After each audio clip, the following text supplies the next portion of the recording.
लोग घूमने चलते हैं, जब भी ऐसा बोलते हैं कि हम लोग चलो घूमने चलते हैं, तो क्या ये आपको मालूम होता है जनरली कि हम लोग कहाँ जा रहे हैं? नहीं ना, कहते चलो घूम के आते हैं, तो कहाँ से इसका कोई मालूम नहीं होता है, ये अनिश्चित होता है। तभी हम लोग बोलते हैं चलते हैं यानी चाल। लेकिन अगर हमको पटना जाना है तो हम लोग ऐसा नहीं करता है कि ऐसा नहीं बोलते हैं कि चलो हम लोग कैसे नहीं, पटना जाना है, ये फिक्स होता है। इसी बात को बोलते हैं वेग, विस्थापन। ठीक है, जब हम लोग गांव घर में शाम के समय कहीं टहलने निकलते हैं जिसका कोई निश्चित डायरेक्शन नहीं होता है, तो इसी बात को बोलते हैं हम लोग चाल। क्योंकि हमको जब टहलने निकलते हैं तो जरूरत नहीं है कि हम लोग किस स्पीड से जाएंगे या किस स्पीड से आएंगे, समय क्या लगेगा, ये कोई मतलब नहीं है। लेकिन अगर हमको पटना जाना है तो हम लोग टाइमिंग बना देते हैं कि 8 बजे निकलेंगे तो वहां 10 बजे पहुंच जाएंगे। 2 घंटा अगर लगेगा तो यहाँ 8 बजे निकलेंगे तो 12 बजे पहुंच जाएंगे वहां, क्योंकि अंतिम बिंदु के तहत हम लोग स्पीड का भी ध्यान रखते हैं, समय का भी ध्यान रखते हैं, और सबसे बड़ा बात तो निश्चित होता है यानी। ठीक है, तो चाल और वेग, यानी चाल मतलब जिसको स्पीड बोलते हैं और वेग यानी वेलोसिटी बोलते हैं। तो आप वैसे बोवाने के लिए जा रहे हैं जिसका कोई उद्देश्य नहीं है, कोई निश्चित दिशा नहीं है, कहीं चल दिए, घर से निकल रहे हैं बोवाने जा रहे हैं, कभी मंदिर पर चल गए तो फिर चौक पर चाय पीने चल गए, कोई दोस्त मिले तो उसके डेरा पर चल दिए, तो ये हो गया अपना चाल। लेकिन अगर हमको पटना जाना है तो हमको डायरेक्शन फिक्स है कि जिधर के तरफ पटना की रास्ता गई है हम लोग उसी के दिशा में जाएंगे। ऐसा नहीं कि घर से निकले हम लोग धनबाद की तरफ चल दिए, पटना उधर है धनबाद की तरफ, ऐसे नहीं जा सकते। ऐसे नहीं कि घर से निकले तो चौक पर चले गए, तो चौक पर चाय पीने चले गए, तो वहां से निकले तब कचरी मुड़ी खाने के लिए चले गए। ऐसा जब आपको पटना जाना होगा तो ऐसा बिल्कुल नहीं कर सकते। तो चाल में घर से निकले और कहीं के निकले थे और कहीं चल गए, कोई निश्चित दिशा नहीं, यही अपना हुआ चाल। और इसी में चाल में अगर अपना एम फिक्स हो, अपना टारगेट फिक्स हो, निश्चित हो कि हमको पटना जाना है या पाकिस्तान जाना है, तो समझिए इसी बात को बोलते हैं चाल। तो आइए हम लोग देखते हैं सबसे पहले चाल, जिसको इंग्लिश में स्पीड कहते हैं, वेग जिसको वेलोसिटी कहते हैं। तो चाल कह रहा है, देखिए क्या, कि किसी भी दिशा में एकांत समय में तय की गई दूरी को चाल कहते हैं।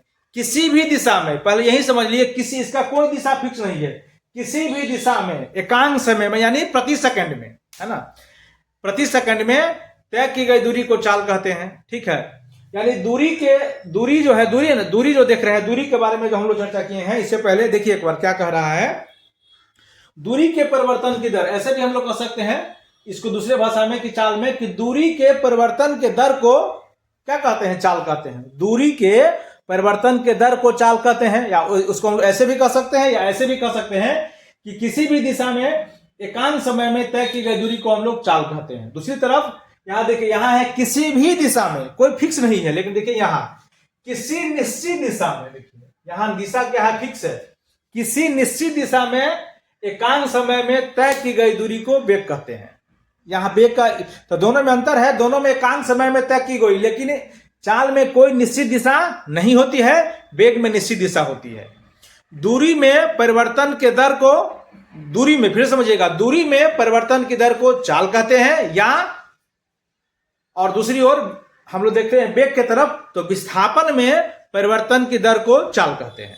ठीक है, ये होगा पहले। फिर दूसरी बात, चाल इसमें दिशा तय नहीं है, दिशा है ही नहीं, तो उसको अदिश राशि बोलेंगे, यानी ये स्केलर है, स्केलर क्वांटिटी है। दूसरी तरफ वेग, तो वेग में, चाल में, वेग में तो डायरेक्शन भी तय है, परिमाण भी तय है, यानी ये सदिश राशि है, यानी ये वेलोसिटी है। ठीक है, उसके बाद हम लोग चर्चा करते हैं तीसरा बिंदु पर। तो चाल हमेशा धनात्मक होती है, जैसे दूरी हमेशा धनात्मक होती है।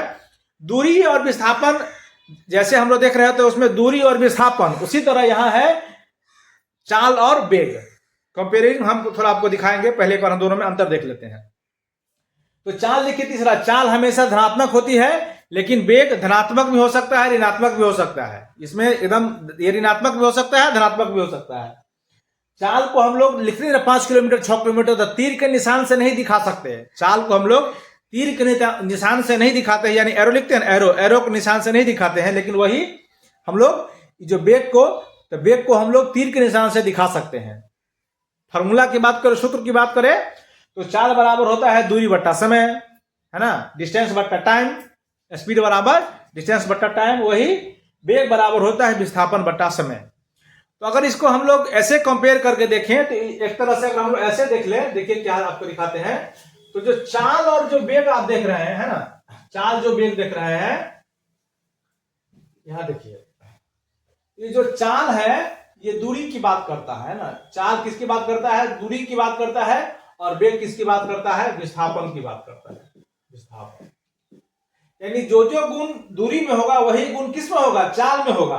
और जो गुण विस्थापन में हो वही गुण क्या होगा? वेग में होगा। ये इसका परिभाषा भी कहता है कि दूरी में परिवर्तन की दर को चाल कहते हैं और विस्थापन में परिवर्तन की दर को वेग कहते हैं। जैसे दूरी अदिश राशि है उसी तरह चाल भी अदिश राशि है।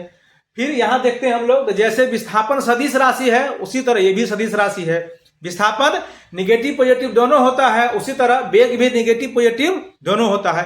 लेकिन दूरी हमेशा धनात्मक होती है, चाल भी हमेशा क्या होती है? धनात्मक होती है। यानी चाल और दूरी में जो कनेक्टेड है दोनों एक ही है, दोनों में थोड़ा थोड़ा बेसिक अंतर है। उसी तरह विस्थापन और वेग भी दोनों एक ही है।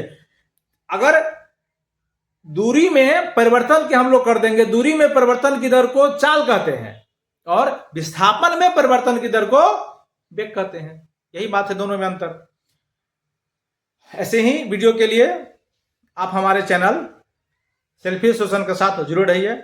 आप सभी का नमस्ते नमस्कार। अगर चाल वेग या दूरी विस्थापन आपको समझ में आया तो ये वीडियो आप अपने सज्जन वृंद मित्रों को भी भेजिए ताकि वो भी इस वीडियो का लाभ ले सके। और आपको अच्छा लग रहा है तो इसको अधिक से अधिक आप शेयर करिए। नमस्ते नमस्कार।